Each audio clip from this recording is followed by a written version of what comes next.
Okay, now we're going to do some range of motion assessments and also where she's at when her body's at rest as far as like leg length. We're going to check muscular length. We're going to check her rotation around her spine, and those will give us some really good readings as to how's her body functioning when she's walking, when she's sitting, when she's running and doing her activities. So we want to create balance, and this will give us some good information. So we're checking her ankles to check for leg length here, and then we're going to check her hips to make sure her hips are level.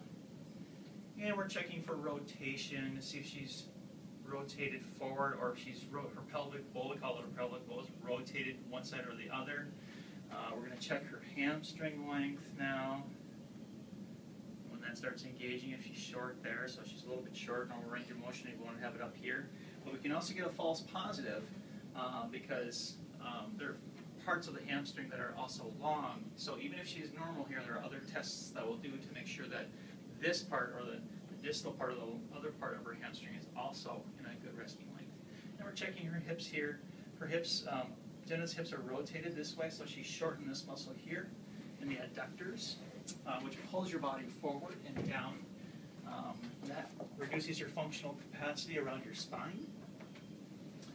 And then this side, so she has an unbalanced hip. So what we'll do is we'll do a correction that will actually get those hips back into place, and that'll feel really good. And then we'll do the outer hip here. Kind of missed that on the other side. We'll get to that and see how tight she is over here for her lower back. And she's good there. And then we'll check your hamstring length here. So she's a little short there.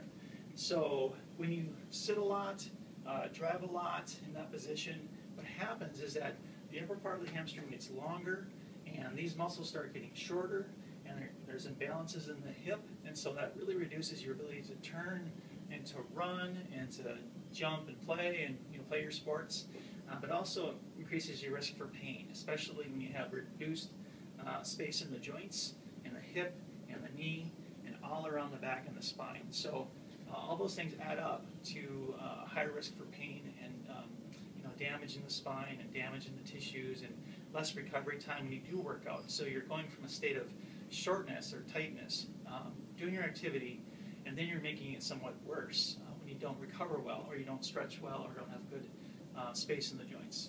Okay, let's move on to some other tests.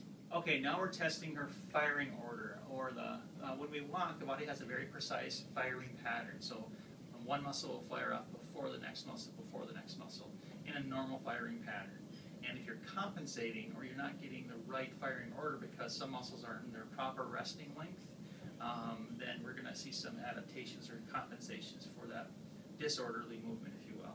So what I'm going to have Jenna do is I'm going to have her lift her left leg up for me. Go ahead and lift your left leg, good. And then down. And then one more time. And then down.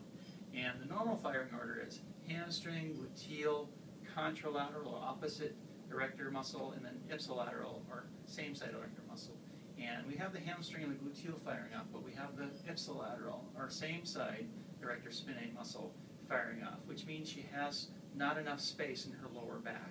So she's not able to get that range of motion. We saw that when she was face up as well. She had some leg length issues or hamstring issues down here that make her work too hard for her lower back to swing her leg forward. So she's going to have this kind of problem in her lower back. So we want to create more length in here. So why don't we get you on your side and check your firing order on your side, Jenna. Okay, now we're doing the side lying firing order test. We just got done doing the prone test for firing order on her posterior muscles, and now we're looking on the side. So in our normal gait pattern, as soon as we engage in heel strike, or as her right leg hits the ground with her heel, there again is a normal firing pattern. So what we want to see the gluteal muscle fire first, the TFL fire second, and then we want to see this muscle on the side of the quadratus lumborum fire third. So let's do the test. And Jenna, why don't you go ahead and lift up your right leg towards the ceiling, and then down, up again, and then down. So what we're finding is that actually this muscle in the lower back is firing off first. So she's really compensating for a weaker gluteal, a weaker TFL. So we have this firing off first, the TFL is firing off second, and gluteal is firing off third. it's just the opposite of what we want to see, because she's in that lengthened position on her back, because sitting a lot and driving. So if you're in a profession that is at a computer, or you're driving a lot, you kind of expect these muscles to go through those adaptations. So we want to reverse this. We do that by body work, we do that by proper stretching, and we do that with proper fitness. So that's what we're finding with this test, and now we can address it properly. Let's move on.